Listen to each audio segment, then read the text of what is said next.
Farm കാണാൻ വരുന്നവർക്കൊരു മനസ്സിനൊരു സന്തോഷവും കൗതുകവും. ഈ അവസരത്തിൽ ഞാൻ വേറൊരു കാര്യം കൂടെ നിങ്ങളെ അറിയിക്കാൻ ഉദ്ദേശിക്കുകയാണ്. പിന്നെ അത് മാത്രമല്ല, അതിനകത്ത് ഇമ്പോർട്ടൻ്റ് ആയിട്ടുള്ള ഒരു കാര്യമുണ്ട്. തിരുവനന്തപുരം ജില്ലയിലെ കഴക്കൂട്ടം സർക്കാർ തെങ്ങിൻ തൈ നഴ്സറിയിലേക്കാണ് ഇന്ന് നാടോടി കാഴ്ചകൾ എത്തിയിരിക്കുന്നത്. ഗുണമേന്മയുള്ള തെങ്ങിൻ തൈകൾ എങ്ങനെ തയ്യാറാക്കുന്നു, പൊതുജനങ്ങൾക്ക് ഇവ എങ്ങനെ ലഭിക്കും, ഇവിടെ നടക്കുന്ന മറ്റു കാർഷിക പ്രവർത്തനങ്ങൾ എന്തൊക്കെയാണ് എന്നതാണ് ഈ വീഡിയോയിൽ നമ്മൾ കാണാൻ പോകുന്നത്. വീഡിയോ അവസാനം വരെ കാണൂ. കണ്ടതിന് ശേഷം നിങ്ങളുടെ അഭിപ്രായങ്ങൾ കമന്റായി രേഖപ്പെടുത്തൂ. വീഡിയോ ഇഷ്ടമായ ലൈക്ക് ചെയ്യാനും സബ്സ്ക്രൈബ് ചെയ്യാനും മറക്കരുത്. എല്ലാവർക്കും നാടോടി കാഴ്ചയുടെ പുതിയൊരു അധ്യായത്തിലേക്ക് സ്വാഗതം. ഇന്ന് ഞങ്ങൾ എത്തിയിരിക്കുന്നത് കഴക്കൂട്ടം തെങ്ങിൻ തൈ ഉൽപാദന കേന്ദ്രത്തിലാണ്. ഇവിടുത്തെ വിശേഷങ്ങൾ നമുക്ക് മേഡത്തിനോട് ചോദിച്ചറിയാം. എൻ്റെ പേര് ബീന.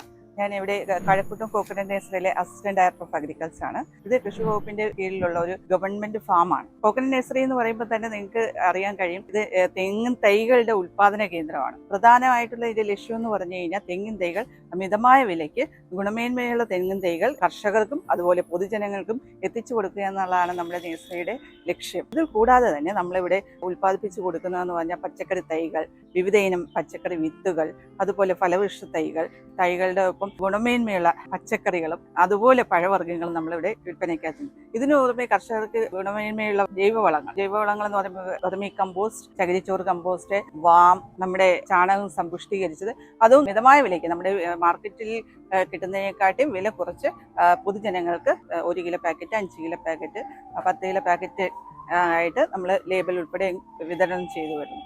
കർഷകരുടെ നന്മയ്ക്കും അതുപോലെ പൊതുജനങ്ങൾക്കും വേണ്ടി പ്രവർത്തിച്ചു വരുന്ന ഒരു ഫാമാണ്. 1982 തൊട്ട് നടത്തി വരുന്ന ഫാമാണ്. മേഡം, ഇവിടെ ഏതൊക്കെ ഇനം തെങ്ങിൻ തൈകളാണ് ഉത്പാദിപ്പിക്കുന്നത്? നമ്മൾ പ്രധാനമായിട്ട് നമ്മൾ തെങ്ങിൻ തൈ കൊടുക്കുന്നതെന്ന് പറഞ്ഞു കഴിഞ്ഞാൽ സങ്കര ഇനത്തിലുള്ള D അതുപോലെ തന്നെ നാടൻ തെങ്ങിൻ തൈകൾ നമ്മൾ കുറ്റ്യാടി, കോമാടൻ എന്നീ വെറൈറ്റികളാണ് നമ്മൾ ഉത്പാദിപ്പിച്ച് കൊടുക്കുന്നത്.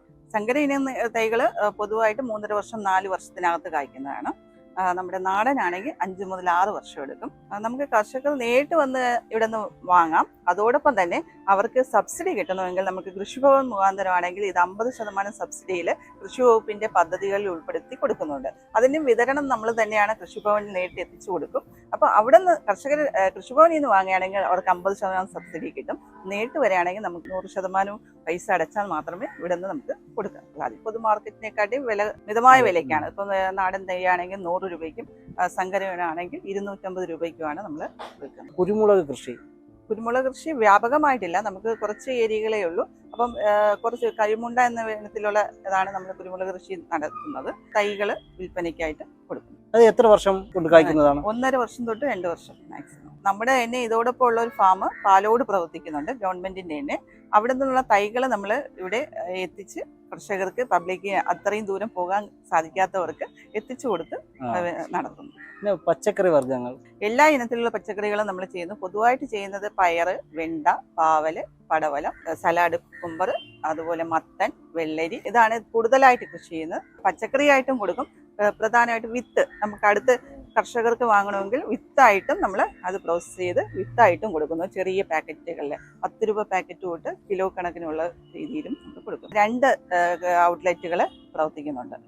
നമ്മുടെ കയറി വരുന്ന ഫ്രണ്ട് വശത്തും ബാക്ക് വശത്തുമായിട്ട് 2 ഔട്ട്ലെറ്റുകൾ പ്രവർത്തിക്കുന്നുണ്ട്. കന്നുകാലികൾ നമ്മൾ പ്രധാനമായിട്ടും ഇവിടെ വളർത്തുന്നുണ്ട്. അത് ശരിക്കും പറഞ്ഞാൽ നമ്മൾ വാണിജ്യ അടിസ്ഥാനത്തിലല്ല, വരുമാനമല്ല, ഫാം കാണാൻ വരുന്നവർക്കൊരു മനസ്സിനൊരു സന്തോഷവും കൗതുകവും ഉണർത്താനും വേണ്ടിയിട്ടും ഇത് വളർത്താനുള്ള പ്രചോദനത്തിന് വേണ്ടിയിട്ടുമാണ്. പശുവുണ്ട്, ഇപ്പോൾ ആടുണ്ട്, കോഴിയുണ്ട്. കോഴി നമ്മൾ വിപണനത്തിനും കൂടി ആയിട്ട് ഇവിടെ കൊടുക്കുന്നുണ്ട്. നമ്മൾ ചെറിയ കുഞ്ഞുങ്ങളെ വാങ്ങിയിട്ട് 1 മാസം 2 മാസം പ്രായമാകുമ്പോൾ അത് വിപണനത്തിന് ഇവിടെ നിന്ന് തന്നെ കൊടുക്കുന്നുണ്ട്. അതുപോലെ താറാ കുഞ്ഞുങ്ങളും വളർത്തി വരുന്നുണ്ട്. ഗ്രാമശ്രീ എന്ന് പറയുന്ന വെറൈറ്റിയാണ് നമ്മൾ കോഴി എടുക്കുന്നത്. മറ്റേ ബിഗോവയാണ് താറാവിനത്തിലുള്ളത്. ഇവിടെ നിന്ന് നമ്മൾ കൊടുക്കുന്ന വളത്തിന് എന്തൊക്കെ പ്രത്യേകതകളുണ്ട്? നമ്മൾ സാധാരണ ചകിരിച്ചോറ് ആൾക്കാർ കടകളിൽ നിന്ന് വാങ്ങുന്നുണ്ട്. അതിനൊരു കറയുണ്ട്. അത് മിക്കവാറും പോകാത്ത രീതിയിലാണ് അവർ സംസ്കരിക്കാതെയാണ് കൊടുക്കുന്നത്. നമ്മൾ ഇവിടുത്തെ വളത്തിൽ സംസ്കരിച്ച് 3-4 മാസം അതിട്ട് അതിന് നല്ലവണ്ണം ഈർണിപ്പിച്ചിട്ടാണ് അതിൽ ഉപയോഗിക്കുന്നതെന്ന് പറഞ്ഞു കഴിഞ്ഞാൽ നമ്മൾ രാസവള യൂറിയയും കൂൺ വിത്തും ഉപയോഗിച്ചിട്ടാണ് അത് നമ്മൾ അതിനെ ചേർത്ത് സമ്പുഷ്ടീകരിച്ചിട്ടാണ് കൊടുക്കുന്നത്. അത് കാരണം അത് ചെടികൾക്ക് ആരോഗ്യത്തോടൊപ്പം തന്നെ പ്രതിരോധ ശക്തിയും കൂടെ അതിന് കിട്ടും. അതോടൊപ്പം തന്നെ നമ്മൾ പിന്നെ കൊടുക്കുന്നത് ചാണകം. പൊതുവെ ആൾക്കാർ ചാണകം മാത്രമായിട്ടാണ് ഉപയോഗിക്കുന്നത്. ചാണകം മാത്രമായിട്ട് കൊടുത്തു കഴിഞ്ഞാൽ ചെടികൾക്ക് ആവശ്യമുള്ള എല്ലാ ധാതു ലവണങ്ങളൊന്നും അത് കിട്ടത്തില്ല. അതിനുവേണ്ടി നമ്മൾ ഇവിടെ ചെയ്യുന്നതെന്ന് പറഞ്ഞാൽ രാസവളങ്ങൾ. ഇതിന് എന്തൊക്കെയാണ് രാസവളങ്ങൾ? യൂറിയ, എല്ലുപൊടി, കീടരോഗങ്ങളൊക്കെ പ്രതിരോധിക്കാൻ വേണ്ടി സ്യൂഡോമോണാസ്, ട്രൈക്കോഡെർമ, ഡോളോമൈറ്റ്, ഇതെല്ലാം കൂടെ മിക്സ് ചെയ്ത് നമ്മൾ ഒരു 2 ആഴ്ചയോളം ഇട്ടിരുന്ന് അതെല്ലാം സംയോജിപ്പിച്ചതിന് ശേഷമാണ്. അപ്പോൾ അത് ഡയറക്റ്റ് ആയിട്ട് നമുക്ക് ചെടികൾക്ക്, ഏത് ചെടികൾക്കും, പൂച്ചെടികളായിരുന്നാലും അലങ്കാര ചെടികളായിരുന്നാലും പച്ചക്കറികളായിരുന്നാലും വാഴയ്ക്കായിരുന്നാലും നമുക്ക് നേരിട്ട് ഉപയോഗിക്കാൻ പറ്റും. നമ്മളിപ്പം കൊടുക്കുന്ന സാധാരണ കൊടുക്കുന്ന ജൈവവളത്തിനെക്കാട്ടി ഇരട്ടി അതിൽ നിന്ന് വിളവും കിട്ടും. ഞാൻ നേരത്തെ പറഞ്ഞോളൂ, ഇത് നഗരപ്രദേശത്ത് ഇരിക്കുന്ന ഒരു ഇതാണ്. പൊതുവായിട്ട് ഇവിടെ റെസിഡൻഷ്യൽ ഏരിയകളാണ് കൂടുതലുള്ളത്. എല്ലാവരും 5 സെന്റും 10 സെന്റും വീടുകളാണ്.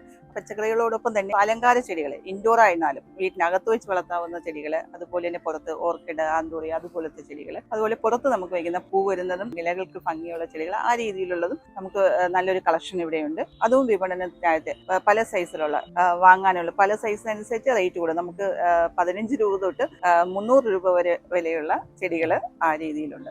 ഓരോരുത്തർക്ക് എന്താണ് ആവശ്യം, അവരുടെ ആവശ്യക്കാർക്കനുസരിച്ച് എല്ലാവർക്കും വീടിനകത്ത് ഒരു ചെടി വെക്കാം എന്നുള്ളൊരു ഉദ്ദേശത്തിലൂടെയാണ് നമ്മൾ ഇൻഡോറും മറ്റുള്ള തിരിയുമ്പോൾ ഇൻഡോറിൽ ഒക്കെ ആണെങ്കിലും നമ്മളിവിടെ 30 രൂപ തൊട്ട് ഇൻഡോർ പ്ലാന്റ്സ് ആയിട്ട് നമ്മൾ പൊതുവേ നഴ്സറികളിൽ പോയി കഴിഞ്ഞാൽ ഇൻഡോർ പ്ലാന്റ്സിനൊക്കെ നല്ല വിലയാണ്. 150-200 പറയുമ്പോൾ നമുക്ക് പോളി ബാഗ്സിൽ ചെറിയ ബാഗുകളിലാക്കി നമ്മൾ ചെറിയ തൈയാക്കി കൊടുക്കും. അത് 30 രൂപയ്ക്ക്. അപ്പം സാധാരണക്കാർക്കും വന്ന് വാങ്ങാനായിട്ട് പറ്റും. അപ്പോൾ വലിയ ആൾക്കാരല്ല, സാധാരണ ഇപ്പൊ ഇൻഡോർ എന്ന് പറയുമ്പോൾ മോഡേൺ ആയിട്ടുള്ള ആൾക്കാരല്ല. അപ്പൊ സാധാരണക്കാർക്കും ഇൻഡോർ പ്ലാന്റ്സ് ആയിട്ട് അവരുടെ വീട്ടിൽ വെക്കണമെങ്കിലും അതും നടക്കും. അതും കൂടെ ഉദ്ദേശിച്ചാണ് നമ്മൾ അതിന്റെ ഒരു കളക്ഷൻ ഇവിടെ ഉണ്ട്. അതോടൊപ്പം തന്നെ നമ്മൾ ഇപ്പം പ്രദർശന തോട്ടങ്ങളായിട്ട് ഫുഡ് പ്ലാന്റ്സിന്റെ, അപ്പൊ ആൾക്കാർക്ക് പല എക്സോട്ടിക് ഫ്രൂട്ട്സ് ഒക്കെ വരുമല്ലോ, നമ്മളെ റംബൂട്ടാൻ അതുപോലത്തേക്ക്, അതൊക്കെ നമ്മളൊരു കളക്ഷനും തുടങ്ങിയിട്ടുണ്ട്. ഇനി കുറച്ചുകൂടെ വിപുലീകരിച്ചുകൊണ്ട് വരികയാണ്. അതോടൊപ്പം മെഡിസിനൽ പ്ലാന്റ്സ്, വേപ്പ്, നീലാമരി, അങ്ങനെ തുളസി, അതും ഒക്കെ നമ്മളിവിടെ തൈകളാക്കി കൊടുക്കും. മറ്റുള്ള കാര്യങ്ങൾ നമുക്ക് സന്തോഷ് സാറുമായി ചോദിച്ചറിയാം. നമസ്കാരം. ഞാൻ കഴക്കൂട്ടൻ തെങ്ങിൻ തൈ ഉൽപ്പാദന കേന്ദ്രത്തിലെ അസിസ്റ്റൻ്റാണ്, അഗ്രികൾച്ചർ അസിസ്റ്റൻ്റാണ് ഗ്രേഡ് 2. ഇവിടെ ഉൽപ്പാദിപ്പിക്കുന്ന സാധനങ്ങൾ WCT എന്ന് പറയും, വെസ്റ്റ് കോസ്റ്റ് ടോൾ എന്ന് പറയും. വെസ്റ്റ് കോസ്റ്റ് ടോൾ നമ്മുടെ കുറ്റ്യാടിയിൽ നിന്ന് വരുന്ന തെങ്ങിൻ തൈ ഇവിടെ വന്ന് തേങ്ങ വന്നിട്ട് ഇവിടെ വന്ന് പാകി മുളപ്പിക്കുന്നതാണ്. 8 മാസം പ്രായമായ തൈകളാണ് വിൽക്കുന്നത്. ഇത് കൃഷിഭവനിലേക്കും കൊടുക്കുന്നുണ്ട്, പബ്ലിക്കിലും കൊടുക്കുന്നുണ്ട്. അതുപോലെ തന്നെ DNDT, തങ്കരയിനം തെങ്ങിൻ തൈ DNDT ഉണ്ട്. പിന്നെ ഡോർഫ് ഉണ്ട്, TNDD ഉണ്ട്. ആ തെങ്ങിൻ തൈ പാകി മുളപ്പിക്കുന്നതാണ്. നിലവിൽ 11 ലേബേഴ്സ് മാത്രമേ ഉള്ളൂ. 3.2 ഏക്കറുള്ള സ്ഥലമാണ് ഇവിടെ. അതിൽ 3.2 ഏക്കറിൽ ഇത് തെങ്ങിൻ തൈ മാത്രമേ ഉൽപ്പാദിപ്പിക്കുന്നുള്ളൂ. അതിന് കൂടെ പലവൃക്ഷ തൈകളും പെരിങ്ങമല ഫാമിൽ നിന്ന് വരുത്തിയിട്ട് വിൽക്കുന്നുണ്ട്. ഇവിടുത്തെ ഔട്ട്ലെറ്റുകൾ എത്ര സമയം വരെ ആയിരിക്കും പ്രവർത്തിക്കുന്നത്? നമുക്ക് രാവിലെ 10 മുതൽ 1 മണി വരെ അതാണ് വർക്കിംഗ് ടൈം. അത് കഴിഞ്ഞ് 1 മുതൽ 2 വരെ ഇടവേള ടൈമാണ്. 2 മുതൽ 4 വരെ. അതുപോലെ തന്നെ പബ്ലിക് ഹോളിഡേസിന് ഇവിടെ ഓപ്പൺ അല്ല.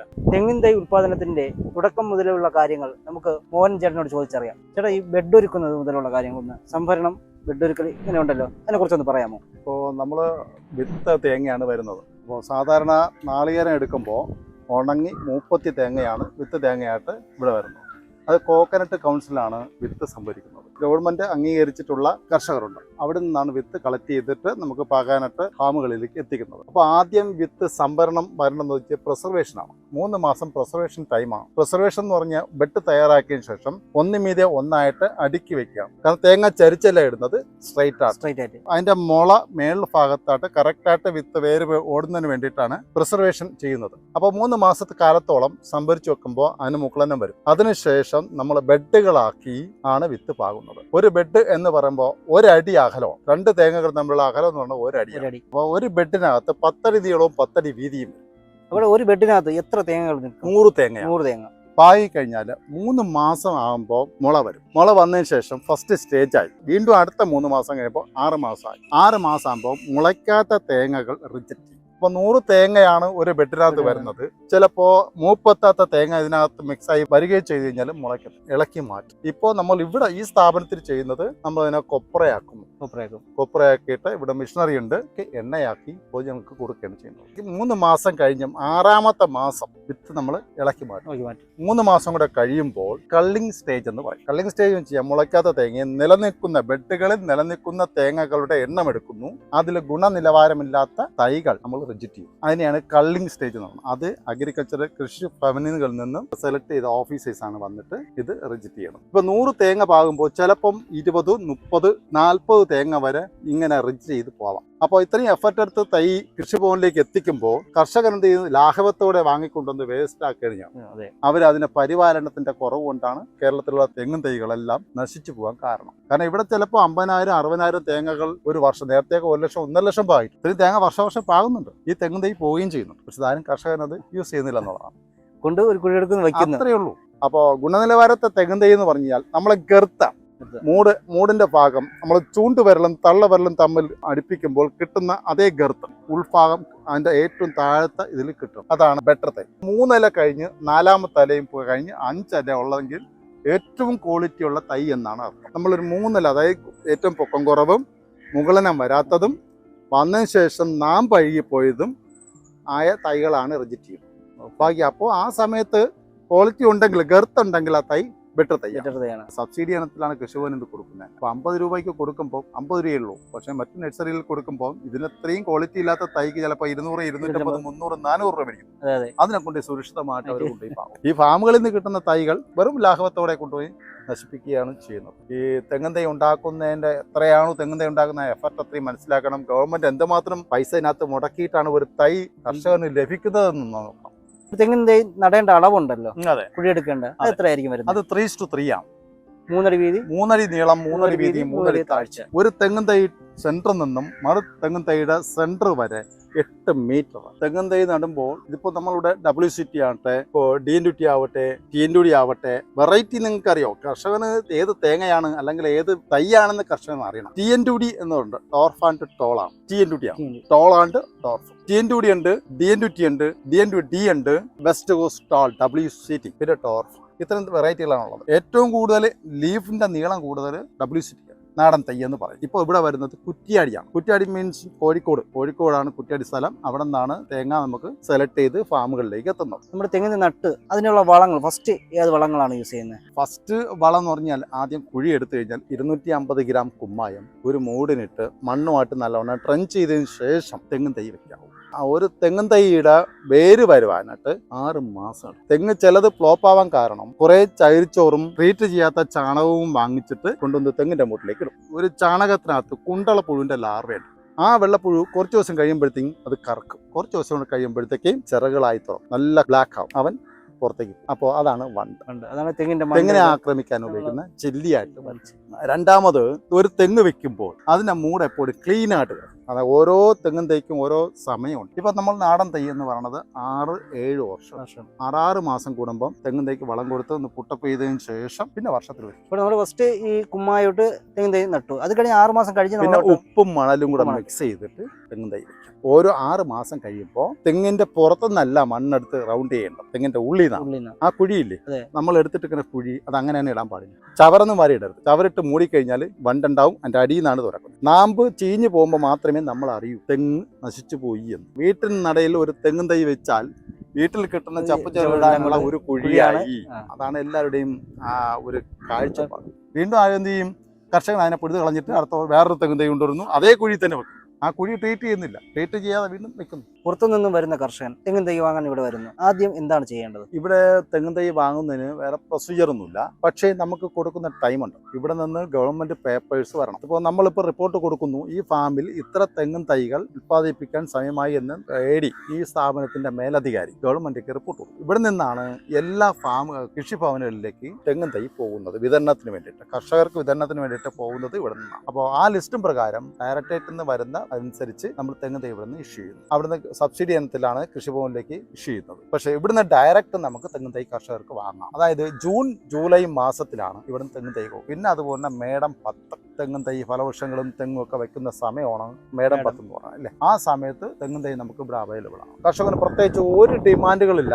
ഒരു കർഷകൻ ദൂരേന്ന് വളരെ ദൂരത്തുനിന്ന് വരികയാണ്, ഇയാൾക്ക് ഒരു 5 തൈ വേണം. ഇവിടെ വന്ന് റേഷൻ കാർഡോ ID കാർഡോ ആധാർ കാർഡോ ഒന്നും വേണ്ട. അതായത് ഗവൺമെന്റ് നമുക്ക് വില നിശ്ചയിച്ചു. ഗവൺമെന്റ് നിശ്ചയിക്കുന്ന റേറ്റ് എന്ന് പറഞ്ഞാൽ WCT നാടൻ തൈക്ക് 100 രൂപയാണ്. നല്ല ക്വാളിറ്റിയുള്ള തൈ ഇവിടുന്ന് കൊടുക്കുന്ന 100 രൂപയാണ്. അതുപോലെ തന്നെ DNT ഉണ്ട്, അത് 250 രൂപ. ടോർഫ് 100 രൂപയാണ്. ഇവിടെ ഈ 3 വെറൈറ്റികളാണ് ഇവിടെ വരാറുള്ളത്. അപ്പം ഇതിന്റെ കായ്ഫലം എത്രയായിരിക്കും വരുന്നത്? വ്യത്യാസമുണ്ട്. ഹൈബ്രിഡ് എന്ന് പറഞ്ഞു കഴിഞ്ഞാൽ 4 കൊല്ലം, 4 എബോ 5-ാം കൊല്ലം തെങ്ങും തൈ നല്ല രീതിയിൽ വളം ചെയ്യുകയാണെങ്കിൽ കായ്ക്കുന്നു.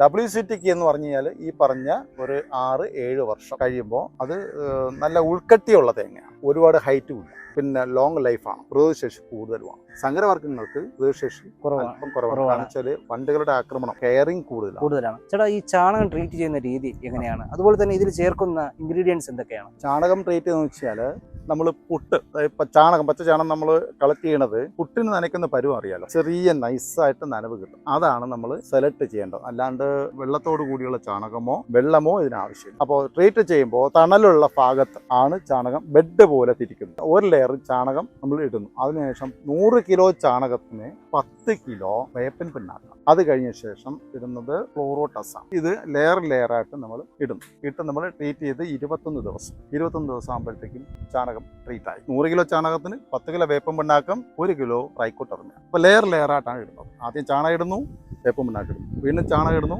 ട്രൈക്കോട്ടർമ ഇടുന്നു. എത്ര ലെയർ വരും ചേട്ടാ അങ്ങനെ? അതങ്ങനെ 4-5 ലെയർ ആയിട്ട് ഇടാം, ചാണകത്തിന്റെ ക്വാണ്ടിറ്റി അനുസരിച്ച്.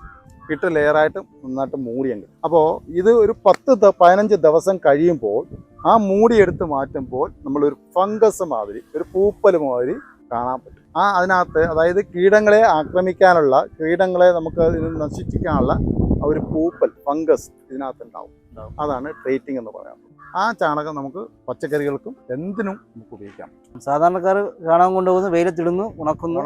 അപ്പോൾ അതിനകത്ത് മറ്റെല്ലാം നശിക്കുന്നില്ലല്ലോ, മുട്ടകളെല്ലാം അങ്ങനെ ഇരിക്കുന്നു. ഇതിനങ്ങനെയല്ല ചെയ്യുന്നു. ഇതിനകത്ത് വേപ്പൻ പിണ്ണാക്ക് കൂടെ ആഡ് ചെയ്ത് കയറുന്നു എന്നുള്ളതാണ് അതിന് ഏറ്റവും വലിയ ഗുണമെന്ന് പറയുന്നത്. പിന്നെ ട്രൈക്കോട്ടർമയും കൂടെ ആഡ് ചെയ്യും. ട്രൈക്കോട്ടർമ എന്ന് വെച്ച് കഴിഞ്ഞാൽ കീടങ്ങളെ പ്രതിരോധിക്കാനുള്ള ഒരു ഫംഗസ് ഇതിനകത്ത് വളർത്തുക എന്നുള്ളതാണ്. ഒരു ജീവാണു ഇതിനകത്ത് വളർത്തുക എന്നുള്ളതാണ്. അപ്പോൾ അത് ചാണക എൻട്രിച്ച് ട്രീറ്റിംഗ് ആയി. ഇവിടെ നമുക്ക് 30 രൂപയാണ് 1 കിലോ പാക്ക് ചെയ്ത് വിപണിയിൽ എത്തിക്കുന്നുണ്ട്. ആൾക്കാർക്ക് ഒരിക്കൽ വാങ്ങിക്കൊണ്ട് പോയ ആൾക്കാർ തന്നെ വീണ്ടും വന്ന് വാങ്ങുന്നത്. ഒരു 5 കിലോയുടെ പാക്കിംഗ് ആണ് ഇവിടെ ചെയ്യുന്നത്. ആൾക്കാർക്ക് കൊണ്ടുപോകാനുള്ള ഇത് കണക്കാക്കി 5 കിലോ പാക്ക് ചെയ്യുന്നത്. ചകിരിച്ചോറ് കമ്പോസ്റ്റിംഗ് അത് ഒരുക്കുന്ന രീതി എങ്ങനെയാണ്? ചകിരിച്ചോറ് കമ്പോസ്റ്റ് എന്ന് പറഞ്ഞാൽ നമുക്കറിയാം, ഈ ചകിരി വരുന്നത് ഈ തൊണ്ടടിക്കുന്ന അഴുക്കുന്ന സ്ഥലത്ത്, കായലൊക്കെയാണ് ആയിരിക്കും അവർ ഇടുന്നത് ഈ തൊണ്ട് അഴുകാനായിട്ട്. അതിൽ നിന്ന് ചകിരി വേർതിരിച്ചെടുത്തതിന് ശേഷം വരുന്ന ചോറാണ് അതിൻ്റെ. അപ്പോൾ ചകിരി ചോറിനകത്ത്, അപ്പോൾ അവിടുന്ന് കായലിൽ നിന്ന് വരുന്ന ഉപ്പുരസമുണ്ട്. പിന്നെ അത് മാത്രമല്ല, അതിനകത്ത് ഇമ്പോർട്ടൻ്റ് ആയിട്ടുള്ള ഒരു കാര്യമുണ്ട്. അത് എല്ലാവർക്കും അറിയത്തില്ല. ഈ തൊണ്ടടിക്കുന്ന സ്ഥലത്ത് നിന്ന് കിട്ടുന്ന ചകിരിച്ചോറ് നേരിട്ട് കൊണ്ടുവന്ന് പച്ചക്കറിക്ക് ഇടുമ്പോൾ കുറച്ച് ദിവസം കഴിയുമ്പോൾ അങ്ങ് പട്ടുപോകുന്നു. അവർക്ക് എന്താണ് റീസൺ എന്നറിയില്ല. അപ്പോൾ ഇതിനകത്ത് ലിഗനിൽ എന്ന് പറഞ്ഞ രാസവസ്തുവാണ്. ഒരു രാസവസ്തുവാണ്. അത് നമുക്ക് റിജക്റ്റ് ആണ്.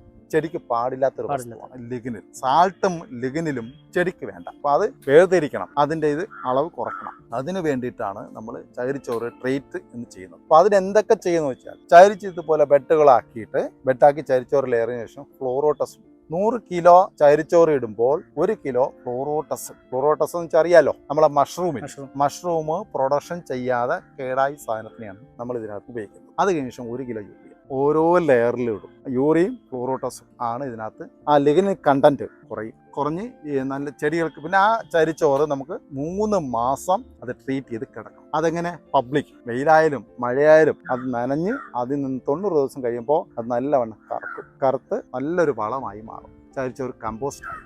ഈ അവസരത്തിൽ ഞാൻ വേറൊരു കാര്യം കൂടി നിങ്ങളെ അറിയിക്കാൻ ഉദ്ദേശിക്കുകയാണ്. നമ്മുടെ തിരുവനന്തപുരം ജില്ലയിൽ കഴക്കൂട്ടം വെറ്റ് റോഡുള്ള കോക്കനട്ട് നഴ്സറിയിലാണ് നമ്മളൊരു ഫാം ഫെസ്റ്റ് നടത്തുന്നുണ്ട്. 2026 ഓഗസ്റ്റ് 21, 22 തീയതികളിലാണ് നടത്തുന്നത്. ഫാം ഫെസ്റ്റിനോട് നിങ്ങൾക്ക് വർണ്ണാഭമായ കാഴ്ചകളും അതുപോലെ വിപണനവും സ്റ്റാളുകളും എല്ലാം ഒരുക്കിയിട്ടുണ്ട്. ഏവർക്കും കോക്കനട്ട് നഴ്സറിയിലേക്ക് ആദരവുമായി സ്വാഗതം ചെയ്യും. കൃഷിയെയും ഗ്രാമജീവിതത്തെയും കുറിച്ചുള്ള ഇത്തരത്തിലുള്ള കൂടുതൽ വിവരപ്രദമായ വീഡിയോകൾക്കായി നാടോടി കാഴ്ചകൾ ചാനൽ സബ്സ്ക്രൈബ് ചെയ്യും. വീഡിയോ ഉപകാരപ്പെട്ടെങ്കിൽ മറ്റുള്ളവരിലേക്കും പങ്കുവയ്ക്കാൻ മറക്കരുത്.